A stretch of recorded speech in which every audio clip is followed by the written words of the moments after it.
कुरुक्षेत्रे संवेता युयुत्सव मामका पांडवस्य किम अकुर्वत संजय। जी जी।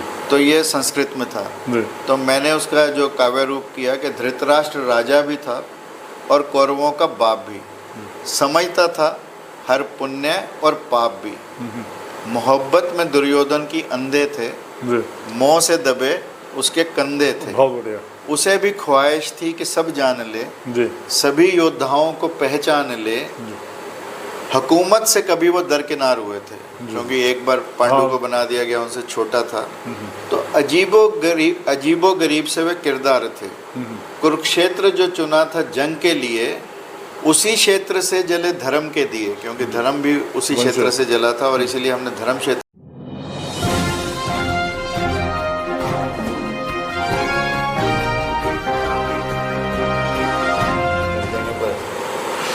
दोस्तों, मैं बलराम शर्मा आज डॉक्टर मार्कंडे आहूजा जी के पास हूँ। डॉक्टर मार्कंडे आहूजा जी हरियाणा में परिचय के मोहताज नहीं है, क्योंकि 3 यूनिवर्सिटियों के वीसी रह चुके हैं और हजारों आंखों का ऑपरेशन कर चुके हैं। आई स्पेशलिस्ट हैं। आज हम उन्हीं से बात कर रहे हैं। सबसे पहले डॉक्टर साहब, आज का जो माहौल है, विशेषकर आई फ्लू जो लोगों में चला हुआ है, उसके बारे में आपका क्या कहना है? देखो, आई फ्लू आजकल इतना फैला कि हर घर में किसी न किसी को हुआ, और एक बार एक को हो जाए तो सबको होना ही निश्चित है। जी जी। परंतु मेरा ये मानना है कि लोगों को जो जिस चीज़ का ध्यान रखना है, वो ध्यान देने योग्य बात यह है कि शुरू में स्टेरॉयड ड्रॉप्स बिल्कुल मत डालें। जी जी। बिना किसी आई स्पेशलिस्ट को आंखें दिखाएं कोई भी मार्केट से ड्रॉप्स लेकर ना डालें, क्योंकि उन सब ड्रॉप्स के जितनी कॉम्प्लिकेशंस होती हैं फिर बाद में आँखों के लिए नुकसानदायक हो सकती हैं। आँखों को लाइटली मत लें इस मामले में जी। कि ये मत सोचें कि ये फ्लू है, फ्लू के साथ कई चीज़ें और भी हो सकती हैं जी। इसलिए जब भी आँखों में लालिमा आए, आँखें सुबह चिपकें, तो नेत्र विशेषज्ञ को ज़रूर दिखाएं। और तीसरी बात कि लोग आँखों में छपके लगाने लगते हैं, छपके नहीं लगाने चाहिए, सिर्फ बर्फ़ से सिकाई करनी चाहिए, क्योंकि छपके लगाने से जो आँखों की नॉर्मल इम्यूनिटी है वो भी हम वॉश आउट कर देते हैं। इसलिए आँखों पे काला चश्मा लगाएं, आँखों पे बर्फ़ रखें और ड्रॉप्स अपने नेत्र विशेषज्ञ को पूछकर ही केवल डालें। अच्छा डॉक्टर साहब, आपने लगभग कितने हज़ार ऑपरेशन किए होंगे? मैंने 2.5 लाख से ज़्यादा कर दिया हूँ। 2.5 लाख से? अच्छा डॉक्टर साहब, जब भी ऑपरेशन करते हैं तो कुछ लोग आँखों के जैसे रगड़ लेते हैं या पानी के छपके मारते हैं, उनसे भी कुछ परेशानी होती है? नहीं, पानी के छपके तो मैंने जैसे कहा कि ये डालना एक मिथ है कि भाई हम वैसे इनको वॉश करते हैं। आइडियली आँखों को एक बार से ज़्यादा वॉश नहीं करना चाहिए, धोना नहीं चाहिए, क्योंकि जैसा मैंने पहले भी कहा कि आँखों को धोने से, बार बार धोने से हम आँखों में एक लाइसोजाइम नाम की इम्यूनिटी हमें देता है, जो एंटीबैक्टीरियल सब्सटेंस होता है। वो नेचुरल जो भगवान ने हमारे अंदर एंटीबायोटिक दिया है वो भी साथ साथ वॉश हो जाता है। इसलिए प्रयास ये करना चाहिए कि आँखों को मत धोएं, पहली चीज़। और दूसरी चीज़, जो आँख बनी की आपने बात की, अब बनना का ढंग ही बिल्कुल अलग हो गया। जी जी जी। अब अगले दिन से व्यक्ति कुछ भी कर सकता है। पहले हम उसमें टांके लगाते थे तो मरीज़ को मना करते थे कि जब तक टांके ना कटें, जब तक प्रॉपर हीलिंग ना हो जाए, तब तक वो आँखों को ना धोए। परंतु अब ऐसा नहीं है, अब सील बंद काम होता है, तो इसलिए कोई ऐसी छपके लगाने की कोई परवाह नहीं करनी चाहिए। डॉक्टर साहब, आप 3 यूनिवर्सिटियों के वीसी भी रहे हैं। एजुकेशन के माहौल में आपके दौरान, और आप जैसे बाबा मस्तनाथ यूनिवर्सिटी के, तो आप बहुत सर्विस सरवार आपने उठाने में भी अहम भूमिका रही है। आज कितना अंतराल है किस चीज़ में? एजुकेशन में, जो पढ़ाई की तरफ है, जो यूथ है उसकी तरफ है। आज ज़्यादातर यूथ या तो मोबाइल में है या उसमें और नशे की उसमें चला गया है, तो आपका क्या कहना है उसमें? मेरा ये मानना है कि हमने जो कंपटीशन किए हैं, जी जी, जिसकी वजह से बच्चा 8वीं के बाद से क्लास में ही नहीं आता। स्कूल्स में अगर आप देखेंगे तो नॉन अटेंडिंग स्कूल्स हो गए हैं एसेंशली। बहुत कम ऐसे स्कूल्स हैं जहाँ पर कोचिंग की तैयारी करवा के, अक्सर आप देखेंगे बच्चे सारे एकेडमीज़ में हैं, कोचिंग क्लासेस में हैं। उससे क्या हो रहा है कि पढ़ने वाले ने तो क्लास में भी पढ़ लेना, और कोचिंग वालों में वहाँ कोई ऐसा टीचर है नहीं जो ये कहे भी रोज़ आना है तुमने या रोज़ करना है तुमने। तो वहाँ पर क्या होता है कि बच्चा इधर उधर हो जाता है। विद द रिज़ल्ट, जब 8वीं से 12वीं में बच्चा स्कूल्स में नहीं जा रहा, तो जब वो यूनिवर्सिटीज़ में आता है, तो आज यूनिवर्सिटीज़ के सामने सबसे बड़ा चैलेंज ये है कि बच्चे को क्लास में कैसे लाया जाए, क्लास में बच्चे कैसे को बैठाया क्लास में कैसे लाया जाए। जी जी बच्चों का क्लासेस का जो आना है, एनरोलमेंट है, वो इन जनरल आप सरकारी की तो बात बाद में करेंगे, प्राइवेट में भी बच्चे को क्लास में लाना आज टीचर के लिए सबसे बड़ा चैलेंज है। जी जी तो मेरा ये मानना है कि हमें रेगुलर स्कूलिंग से हटना नहीं चाहिए, कोचिंग्स के चक्कर में डलना नहीं चाहिए। और एमसीक्यूज़ के जो टेस्ट हुए हैं, मेरे को लगता है कि इसने मेडिकल के बारे में तो मैं ज़रूर कह सकता हूँ कि एमबीबीएस के बाद भी एक पहले एंट्रेंस टेस्ट है एमबीबीएस से, एमबीबीएस के बाद फिर एंट्रेंस टेस्ट है, जी, जी। और उसके बाद भी अगर सुपर स्पेशलाइजेशन है तो फिर टेस्ट है। जी मेरा ये मानना है कि जब हम 12वीं बच्चे को कराते हैं, आखिरकार सेंट्रल बोर्ड है और सेंट्रल बोर्ड ही इन टेस्ट का एग्ज़ाम लेता है, सीबीएसई एग्ज़ाम कंडक्ट करता है जो मेडिकल एडमिशन्स के हैं, तो हम किसको बिलीव कर रहे हैं? जी पहला भी सिस्टम हमारा है, जी जी दूसरा भी हमारा है, जी जी तो एक को तो हमें मानना मानना पड़ेगा। ही पड़ेगा वो बच्चा इंटेलिजेंट है या नहीं है। बच्चा इंटेलिजेंट है या नहीं है, उसके कितने इम्तिहान हम लेना चाहते जी, हैं, और इन इम्तिहानों से बच्चा अपनी जो कंसेप्ट्स जी। हैं वो नहीं बना पा रहा। बच्चा सिर्फ एमसीक्यूज़ रट्टा लगाता है, याद करता है। जो आज की पढ़ाई है वो क्रैमिंग की तरफ, यानी तोतागिरी, यानी सिर्फ रट्टा की तरफ ज़्यादा चली गई है, जबकि होनी चाहिए कंसेप्ट बेस। बच्चा अपने कंसेप्ट्स बनाए, फिर पढ़ाई करे, फिर उसके जवाब दे। हालांकि वो थोड़ा लंबा प्रोसेस है, थोड़ा आर्डुअस प्रोसेस है, परंतु जब एक बार बच्चे को कोई टॉपिक समझ में आ जाता है तो फिर वो जीवन भर याद रहता है। ये जो आज की पढ़ाई है वो एग्ज़ाम तक से सीमित है, और एग्ज़ाम भी हमने क्या किया, सिर्फ एग्ज़ाम टेस्ट ऑफ मेमोरी कर दिया। मेमोरी मतलब एक आईक्यू का एक छोटा सा हिस्सा कर दिया हमने, जबकि पढ़ाई में ना केवल आईक्यू इम्पॉर्टेंट है टेस्ट करना, बच्चे का ईक्यू टेस्ट करना, इमोशनल क्वोशंट टेस्ट करना भी उतना ही इम्पॉर्टेंट है। उसका एसक्यू, सोशल और स्पिरिचुअल क्वोशंट भी टेस्ट करना उतना ही इम्पॉर्टेंट है। जो हमारी यूनिवर्सिटीज़ की पढ़ाई आजकल है वो केवल और केवल आईक्यू के बेस पे चल रही है, और मेरा ये मानना है कि जब तक हम ईक्यू और एसक्यू को एंटर नहीं करेंगे, नई एजुकेशन पॉलिसी में इसका प्रयास किया गया है कि हम आईक्यू के साथ ईक्यू एसक्यू जोड़ के बच्चे को पढ़ाएं, ताकि आने वाले समय में बच्चा न केवल अपना जीविका शिक्षा से ग्रहण कर सके, परंतु शिक्षा के माध्यम से अपना जीवन भी बना पाए। भारत की ये पद्धति रही है कि भारत ने हमेशा जीवन जीने की कला सिखाई है। गुरुकुल जो हमारे होते थे, जहाँ गुरु शिष्य के पास बैठता था, तो गुरु न केवल शिष्य को शिक्षा देता था, परंतु उसको जीवन जीने की कला भी सिखाता था। तो आजकल हमने कहीं ना कहीं जीवन जीने की कला को तो पीछे छोड़ दिया और केवल जीविका को हमने माध्यम बनाया है। और पढ़ाई भी जितनी है वो केवल नौकरी पाने के लिए, दाखिले पाने के लिए, केवल उन तक सीमित रह गई है।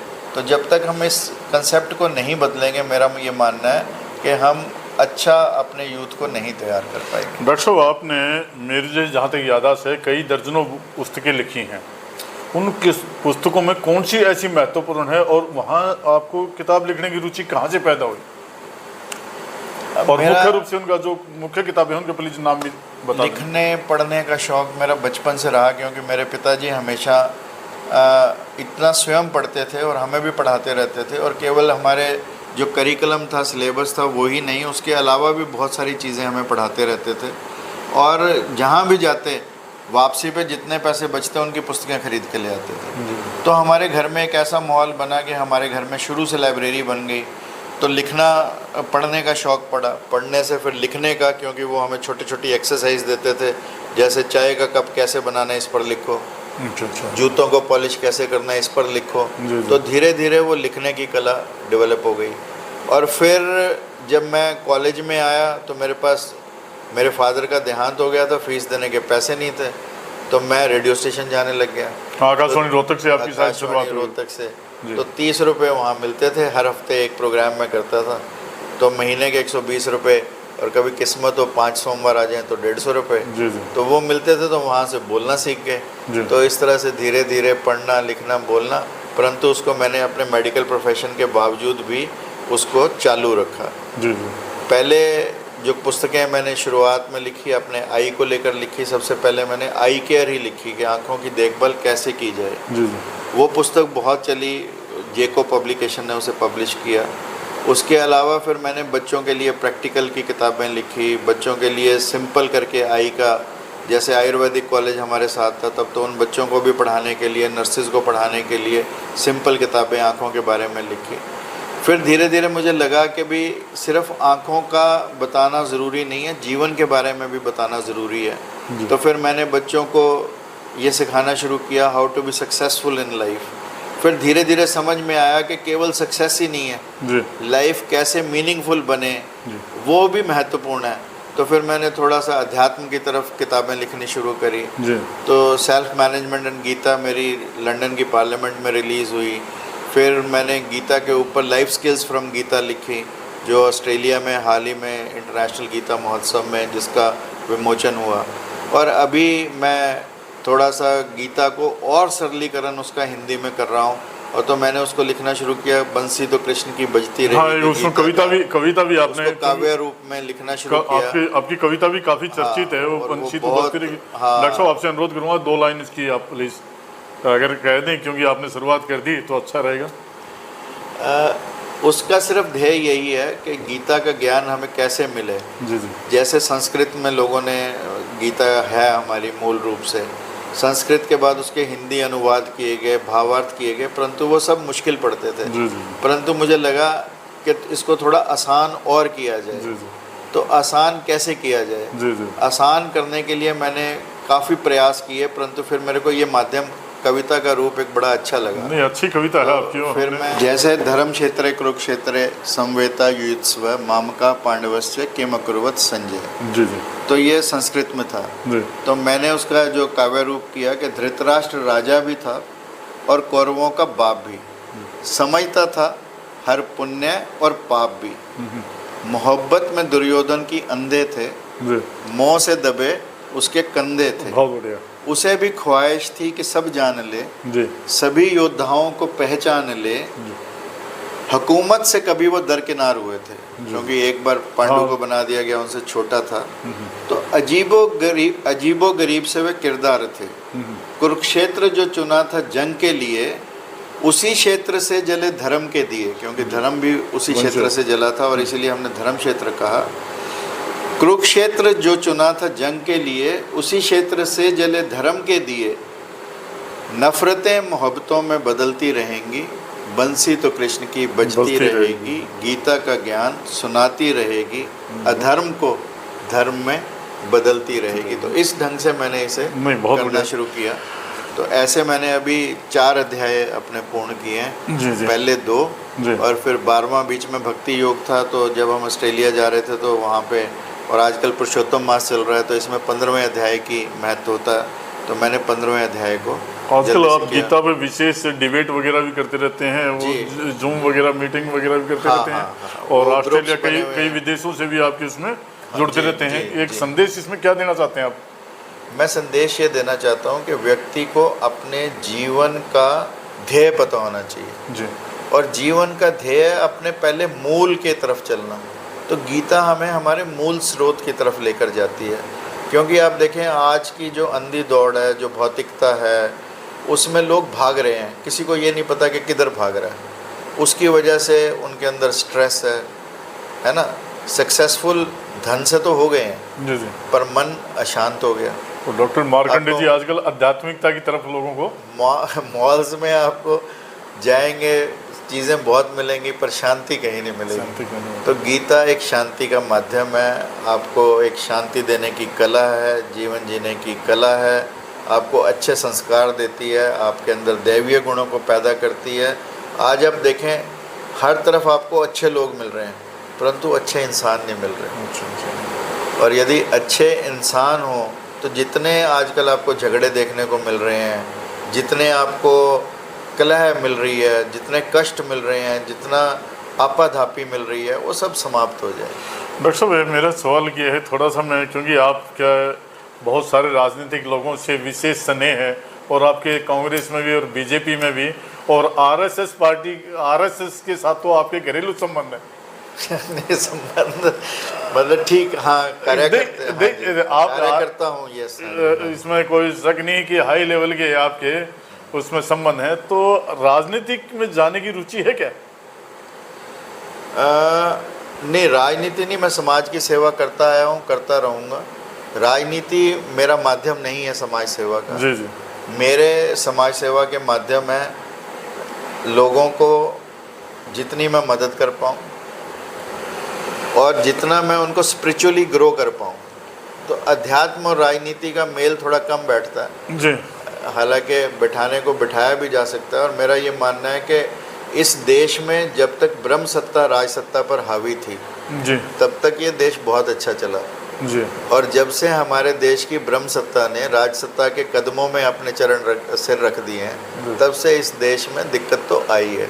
तो डॉक्टर साहब एक हल्का सा मेरा और सवाल है, आजकल जो माहौल ख़राब हो रहा है, मैं आपके कहीं किसी का नाम नहीं ले रहा, उस माहौल के पीछे कारण क्या है और लोगों को क्या उस माहौल से बचने के लिए क्या उपाय करने चाहिए? मैंने तो आपसे पहले ही चर्चा की कि हम अपने जीवन में कहीं ना कहीं डिरेल हो गए हैं। जी उस डिरेल होने की वजह से हमारे अंदर का जो पेशेंस है, जो हमारा धैर्य है, धीरज है, जी टॉलरेंस है, वो समाप्त हो गई है। जी जी क्यों? जीवन ऐसा हो गया। जी सुबह से आदमी भागदौड़ में चलता है, कुछ ये मोबाइल इंटरनेट इन्होंने जीवन को बदल दिया सबके। फास्ट लाइफ में कहीं ना कहीं व्यक्ति सुकून से बैठने के लिए ही तरसता है, और क्योंकि हम डिरेल हो गए हैं तो हमारे अंदर का जो इंसान है उसको हमने दबा दिया है। डॉक्टर साहब मेरा सवाल दबा किस चीज़ से है? डॉक्टर साहब हल्का सा मेरा जो सवाल है, एक तो आजकल जात पात धर्म उसके जो चल रहे हैं ना, कोई जात पात की लड़ाई कर रहा है, कोई समुदाय की लड़ाई कर रहा है। मैं आपको जो मेरा सवाल है उस पर है, आपका क्या उसमें क्या है? देखो, राजनीति के लाभ के लिए आपस में लड़ना, चाहे वो जात के नाम पे हो चाहे धर्म के नाम पे हो, अच्छा नहीं है। जी जी जी और जब हम अच्छे इंसान पैदा करेंगे इस देश में, जी जी तो मेरा ये आप पूरा विश्वास है कि कोई लड़ाई झगड़ा नहीं रहेगा। जी जी क्योंकि हमने अच्छे इंसान पैदा नहीं किए हैं पिछले 70 साल में। जी जी हमने अपने शिक्षा को भी अपने मूल से अलग कर लिया। हमने अंग्रेज़ों की शिक्षा पद्धति को अपनाया, मैकाले की शिक्षा पद्धति इस देश में चलती रही। तो उससे हुआ क्या? हम अपने संस्कारों से, अपने जड़ों से अलग हो गए। अब जब जड़ें और संस्कार अलग हुए तो अन्यथा आप देखो, पूर्व का इतिहास देखो, भारत ने किसी देश पर अटैक नहीं किया। जी जी हमारे ऊपर ही आक्रांता आए, हमारे ऊपर ही हमले हुए, परंतु हमने हमले की पहल कभी भी किसी देश से नहीं की। जी और वो चाहे पहले की बात थी, चाहे 1962, 65, 71 की या 99 की कारगिल की लड़ाइयाँ हों, जी। कभी भी हमने पहल नहीं की। जी और ये देश करेगा भी नहीं, क्योंकि इस देश ने सबको अपनाया है। जी जो लोग बाहर से छिटपिट कर आए उनको भी हमने अपनाया जी, है। जी। तो इस देश का जो धैर्य है वो बहुत बड़ा रहा है, इस देश का हृदय भी बहुत विशाल रहा है। परंतु मेरा ये मानना है कि अब हम उसे संकुचित ना करें। जो विशाल हृदय हम थे, हमें रहना चाहिए, और उस विशाल हृदय में हमें सबको अपनाना भी चाहिए। डॉक्टर साहब जैसे विदेश में अंग्रेज़ों ने यहाँ शासक किया, कुछ दिन आए थे व्यापार के लिए, ऐसे कुछ समुदाय के लोग जो सुनने में आ रहे हैं वो आते हैं और यहाँ अपने वोट बैंक बना लेते हैं, वोट बैंक की राजनीति चलती है। इसमें क्या कहना है आपका? कैसे आते हैं? जैसे बाहर से आ जाते हैं कई लोग और यहाँ हिंदुस्तान में उनके आधार कार्ड भी बन जाते हैं, वोट कार्ड बन जाते हैं आसपास के। नहीं, देखो, घुसपैठियों को तो इस देश को रोकना पड़ेगा। जी जी। घुसपैठ तो किसी भी देश के लिए अच्छी और नहीं है। मुख्य तो झगड़िया कारण भी घुसपैठिया ही। उसके ऊपर तो देखो, हमें बॉर्डर्स को अपने स्ट्रॉन्ग करना पड़ेगा, और प्रयास किए भी गए हैं, तारबंदी भी की गई है, बॉर्डर कंट्रोल्स पे फोर्सेस भी लगाई गई हैं, परंतु फिर भी घुसपैठ भारत में बहुत है। जी जी। उस घुसपैठ को तो देखो रोकना ही पड़ेगा। जी जी। हमें अपने आधार कार्ड से कुछ ना कुछ चेकिंग हुई है, कुछ ना कुछ, ऐसा नहीं है कि भी आधार कार्ड से कोई कामयाबी नहीं मिली है। काफ़ी हद तक लोगों को पहचानने में, लोगों की पहचान जारी करने में मदद मिली है। एक यूनिक पहले आईडी की बात चली थी जो बीच में रुक गई। तो जब तक हम, ये महत्वपूर्ण है, देश के संसाधनों के लिए भी महत्वपूर्ण है। मान लो हमने एक सड़क या कोई संसाधन क्रिएट किए 125 करोड़ लोगों को सोच के, और अगले साल पता लगता है कि इस देश में 140 करोड़ लोग हैं। जी जी। तो वो गैप हम नहीं फिल कर पा रहे। हम ग्रो तो कर रहे हैं, पर जो गैप हमारा बढ़ता जा रहा है पॉपुलेशन की वजह से, तो इस पर जनसंख्या पे भी कंट्रोल होना चाहिए। होना चाहिए, बिल्कुल होना चाहिए। और जब तक हम जनसंख्या पे कंट्रोल नहीं करेंगे, फिर हम उम्मीद सरकारों से करते हैं कि संसाधन कम है। आज आप कहीं रेल चला लो, उसके बाद पता लगता है ये रेल भी थोड़ी पड़ गई। बसें नहीं चला लो, फिर बसें भी थोड़ी पड़ जाती। डॉक्टर साहब, आखिरी सवाल, आपके 70 साल आपने राजनीति का, आपके बहुत नज़दीकी दोस्त हैं सारे, आप वर्तमान सरकार जो केंद्र और प्रदेश सरकार है, प्रदेश की मनोहर लाल सरकार है और सेंटर में नरेंद्र मोदी की सरकार है, इसको आप कितना महत्व समझते हो, कितनी सफल सरकार समझते हो? बहुत काम हुए हैं जी, और बहुत अच्छे से हुए हैं। कोई भी दो कार्य मोदी सरकार के जो आपने अच्छे लगे, हालांकि आप तो बहुत हुए हैं। नहीं, मैं राजनीति की बातें नहीं करना चाहता, परंतु देश का जो परसेप्शन है, जी जी मैं विदेशों में भी गया हूँ, जी जी जितना भारत के बारे में बदला है, जी निश्चित रूप से उसमें ऐसा नहीं कि पीछे के लोगों का भी रोल नहीं रहा है, जी जी जी परंतु इन पिछले 10 सालों में विशेष तौर पर भारत की छवि जी जो विदेशों में जी गई है, जी जी आज लोग हमें इज्जत से बात करते हैं, जी आज लोग हमारी हिंदी पढ़ने लगे हैं, जी आज लोग हमारे ग्रंथ पढ़ने लगे हैं, आज हमारे लोग हमारा योग अपनाने लगे हैं, जी हमारे योग को बाहर पूरी दुनिया अपना रही है, हमारे आयुर्वेद को लोग पूरे अपना रहे हैं। आप आज जाके इंग्लिश में कोई चीज़ मांगो यूके में, वो आपको हिंदी पंजाबी में जवाब देते हैं, अच्छा लगता है। जी जी स्विट्ज़रलैंड में मैं गया, वहाँ लिखा होता है रोज़ पढ़ो हिंदी।